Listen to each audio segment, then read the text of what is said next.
Paulita Gomez, pamangkin ni Dunya Vitorina. Tungalay kong arana, Isa lang akong anino sa dilim, na kinalang ana-ana, isang pangalan na madaling kalimutan sa harap ng mga tao. Ako'y isang larawan ng karangyaan at kasiyahan.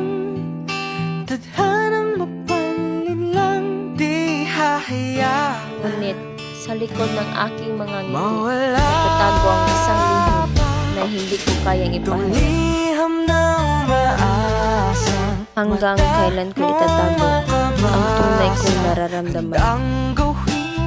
Hanggang saan ang aking kayang ibigay para sa karangyaan ng iba? Patuloy ako naghahanap ng liwanag sa dilim ng aking mga pangarap.